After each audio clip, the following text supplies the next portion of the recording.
I'm going to start by reading Tecumseh's Timeline in our Week 7 Ohio Studies Weekly. It is viewable online through the Ohio Studies Weekly app in Clever. If you click on that, you'll scroll down. You'll see our publishing is the 4th grade edition, and there's Week 7. You can access it online through there. And in your red folder, you'll find the Tecumseh Timeline. And it is also a digital copy posted in Google Classroom at this time. It should be live. If I go to mine and I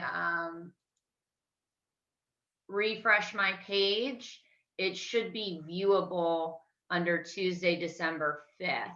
Yes, it's there. It says Tecumseh Timeline.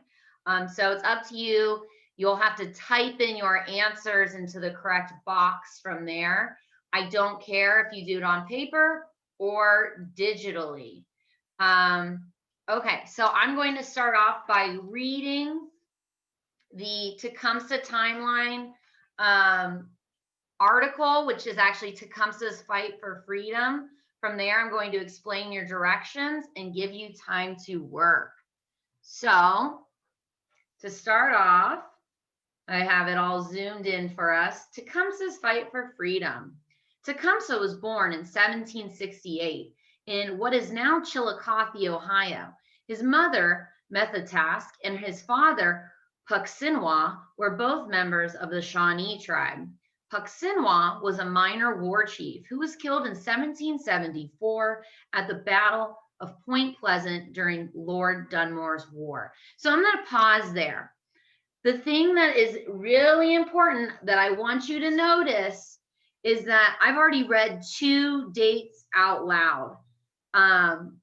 He was born in 1768 and his father was killed in 1774. You might notice on your Tecumseh Timeline that 1768 is a date and 1774 is a date. So I might cut out father killed at Battle of Point Pleasant.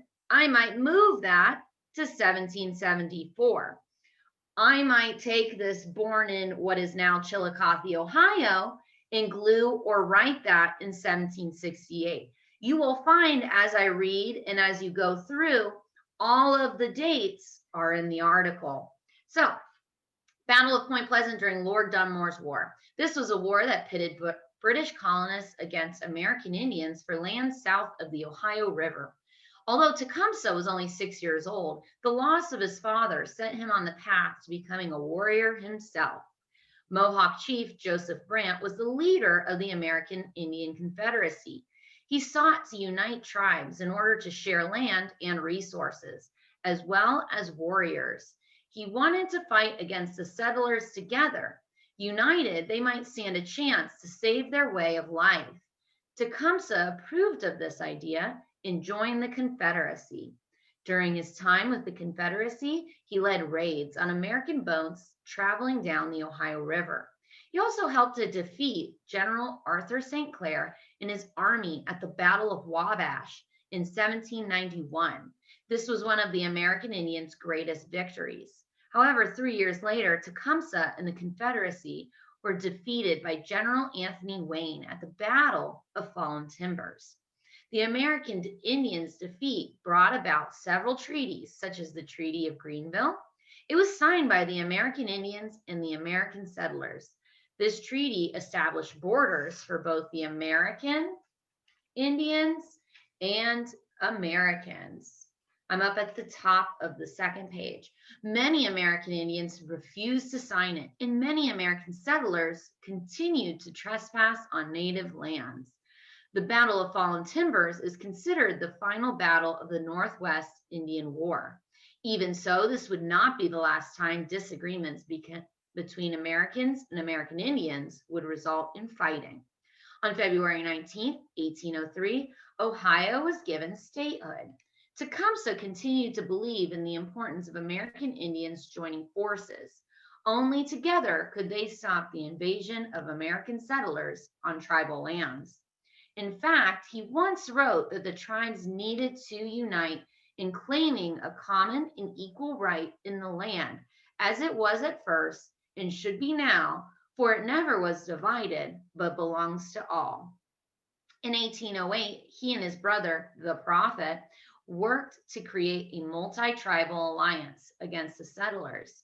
They founded a multi tribal village called Prophetstown, yet large amounts of land continued to be taken away from American Indian Territory, like the land taken away through the Treaty of Fort Wayne in 1809. Tecumseh traveled from Canada to Alabama in an effort to recruit more American Indians to go up against the invaders of their territories. However, in 1811, while Tecumseh was away on mission, William Henry Harrison led the Battle of Tippecanoe. The American Indians were driven away from the village, and Harrison's forces destroyed Prophetstown, burning it to the ground. Tecumseh and the members of his Confederacy that still remained joined the British and helped Major General Isaac Brock take over Detroit in 1812. Then, in 1813, Tecumseh supported General Proctor at the second siege of Fort Meigs. He created a plan to draw out the Americans holding the fort by staging a fight between American Indians. They didn't take the bait. In the end, the Americans won the conflict. Not only did the Americans keep the fort, but they bought time for the United States to work on building up a naval fleet on Lake Erie. In 1813, Tecumseh would make his final attempt to defend tribal land in the Northwest Territory. After the British naval defeat in the Battle of Lake Erie, British forces began to retreat toward Niagara.